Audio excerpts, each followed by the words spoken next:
क्या पहला प्यार हमेशा कहा जाना जरूरी होता है, या कुछ प्यार इसलिए ज्यादा खूबसूरत होते हैं क्योंकि वो शब्दों तक कभी पहुंचते ही नहीं। कहानी का नाम है अधूरी चिट्ठियों का प्यार।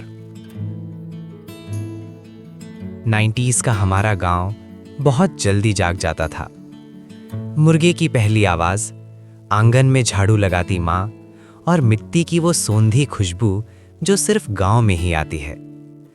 दूर कहीं से स्कूल की घंटी सुनाई देती थी, ऐसी आवाज जैसे कोई हमें दूसरी दुनिया में बुला रहा हो।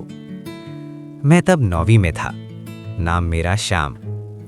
मैं कोई होशियार लड़का नहीं था, न टॉपर न टीचर्स का चहेता।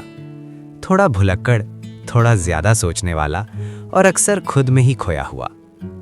और उसी साल वो हमारे स्कूल में आई। नाम था राधा। पहली बार जब उसे देखा तो कुछ खास नहीं लगा।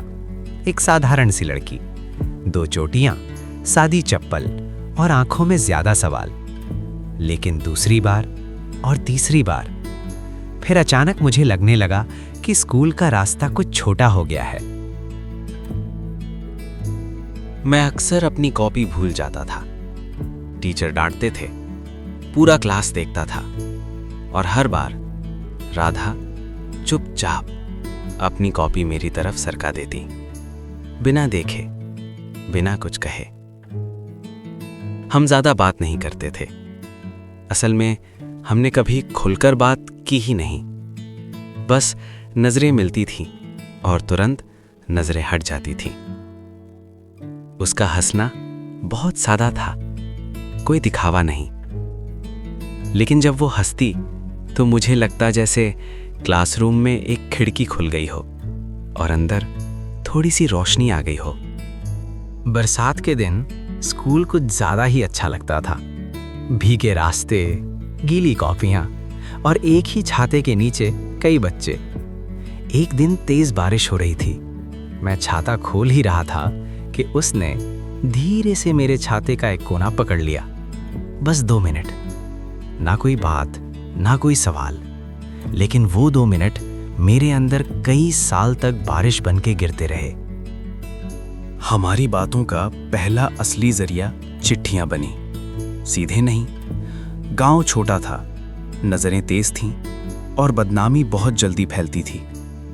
वो स्कूल की लाइब्रेरी की एक पुरानी किताब में कागज रख देती और मैं हर दिन उसी किताब को ढूंढता, किताब से ज्यादा उस कागज के लिए।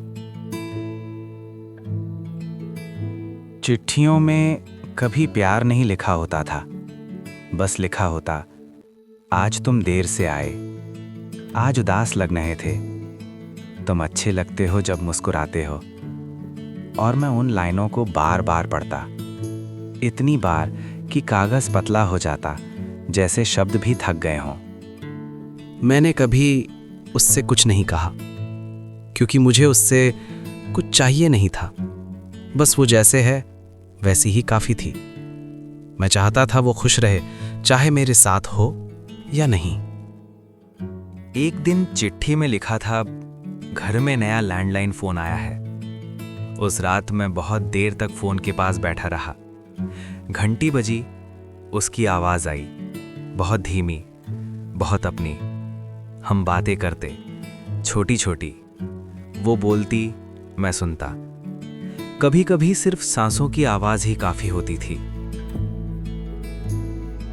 एक दिन चिट्ठी नहीं आई, दूसरे दिन भी नहीं। फिर गांव में खबर फैल गई कि राधा की शादी तय हो गई है। मुझे याद है, उस दिन मैं बहुत देर तक पीपल के नीचे बैठा रहा। फोन नहीं बजा, किताब खाली थी। शादी से पहले वो मिली, बस कुछ मिनट। उसने कहा, तुम अच्छे दोस्त हो। मैं मुस्कुराया, क्योंकि एक तरफा प्यार शिकायत नहीं करता। शादी के दिन मैं दूर खड़ा था, ढोल बज रहे थे। जब वो विदा हुई तो मुझे लगा मेरे अंदर कुछ बहुत शांत होकर टूट गया है। आज कई साल बाद भी जब मैं गांव जाता हूं तो लाइब्रेरी की वो किताब अब भी वहीं है और कभी-कभी उसमें से एक पुरानी चिट्ठी गिर जाती है जिस पर लिखा है, ध्यान रखा करो। पहला प्यार मिल जाए तो किस्मत, और अगर ना मिले तो जिंदगी की सबसे खूबसूरत याद। ऐसे ही दिल छू देने वाली कहानियों के लिए सब्सक्राइब कीजिए